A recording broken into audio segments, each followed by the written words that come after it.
امروز قراره یکی از پایه‌ترین و مهمترین زبان‌های انگلیسی رو خیلی ساده و کاربردی یاد بگیریم. Present Simple یا همون حال ساده. این زمان توی 90% مکالمه‌های روزمره استفاده میشه.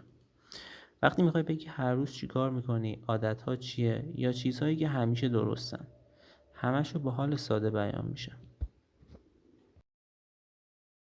خب بریم سراغ اولین کاربرد پرزنت سیمپل یا حال ساده.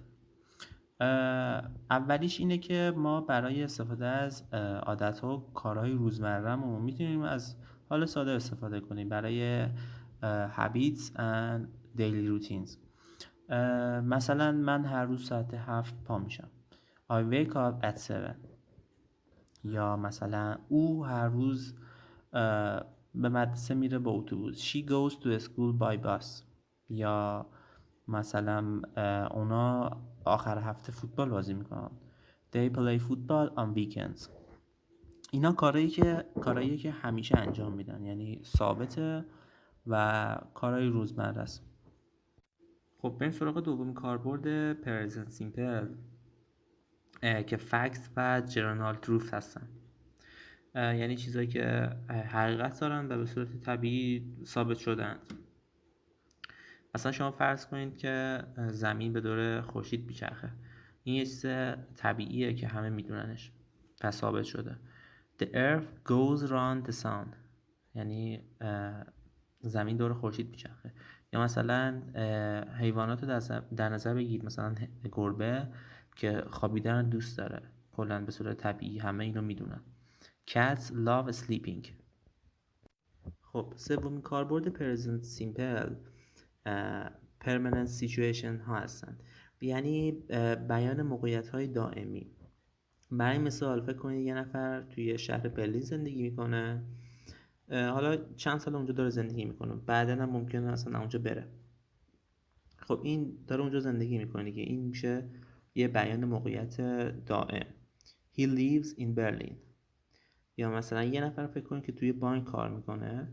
She works in a bank. یا مثلا فرض کنید چند نفر یه دونه فروشگاه دارند تو یه جایی که اینا چند سال مثلا اونجا، چند سال هم احتمال زیاد میمونن. They have a small shop. حالا بریم ببینیم که چجوری میتونیم جمله های حال ساده بسازیم. خب خیلی ساده است. فاعلمون رو به اضافه فعل ساده میکنیم و ادامه جمله. برای مثال I, we, you, they که میشه فاعل ما به اضافه فعل اصلی و ادامه جمله. ولی برای he و she و it آخر فعلمون s یا es اضافه میکنیم. برای مثال اینجا داریم که I work every day. خب من هر روز کار میکنم. They play football. اونا فوتبال بازی میکنن.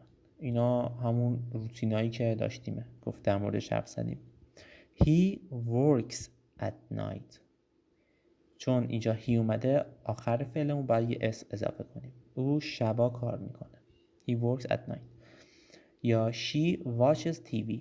اون تلویزیون نگاه میکنه. الان رو نمیگه، کلن داره میگه. She watches TV. خب حالا چجوری این پرزنت سیمپل رو به صورت سوالی بپرسیم؟ شما مثلا ساعت چند خواب پا میشید؟ آیا هر روز به مدرسه میرید؟ با چی هر روز به مدرسه میرید؟ و از اینجور سوالا. تنها کاری که باید بکنیم یه فعل کمکی استفاده کنیم. این فعل کمکی چیه؟ دو رو به اول جمله‌مون اضافه میکنیم و این به صورت پرسشی میشه. Do I work? Do we work? Do you work? Do they work? و برای he و she و it به جای do از does استفاده میکنیم. Does she work? Does he work? Does it work? و این نکته هم باید بدونی که وقتی از does استفاده میکنیم اون اس فعلمون حذف میشه دیگه و توی پرسشی ها اون اس works دیگه نمیگیم، work خالی استفاده میکنیم.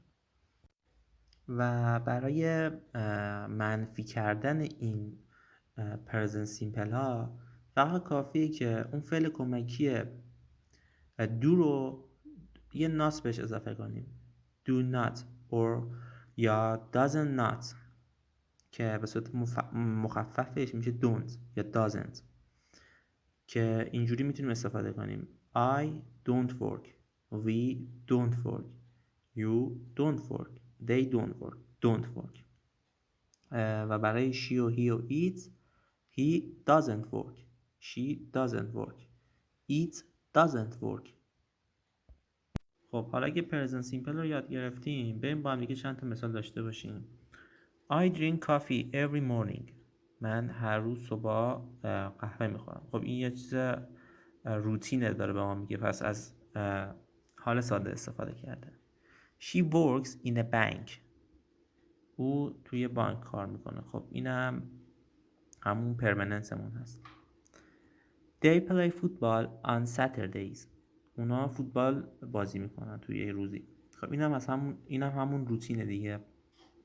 روتینش اینه که فوتبال بازی کنن توی یه روزی. He studies English every day. او هر روز انگلیسی رو مطالعه میکنه. خب اینم یک روتینه. We live in a big city. We live in a big city. ما توی یک شهر بزرگ زندگی میکنیم. اینم همون پرمننته. My brother watches TV at night. برادر من شبا تلویزیون نگاه میکنه. اینم روتینه. The sun rises in the east. خورشید از سمت شرق طلوع میکنه. خب این یه فکته، یعنی یه چیز علمیه که همه میدونن و ثابت شده است. خب بریم سراغ جمله منفی. I don't like cold weather. من هوای سرد رو دوست ندارم. They don't eat fast food. اونا don't eat fast food نمیخورن. We don't go to school on Fridays. ما جمعه به مدرسه نمیریم. She doesn't play piano. او پیانو نمیزنه. He doesn't watch cartoons. او کارتون نگاه نمیکنه. It doesn't rain much here. میگه که اینجا خیلی بارون نمیباره. My friend doesn't drive to work. دوست من رانندگی نمیکنه وقتی میره به سر کار. خب بریم سراغ جمله‌های پرسشی. Do you like music? شما آهنگ دوست دارید؟ Do they study English together? اونا با هم دیگه انگلیسی میخونن سوالیه. Do we have class today? ما امروز کلاس داریم. Does she speak German? او آلمانی حرف میزنه سوالیه. Does it work? اون کار میکنه.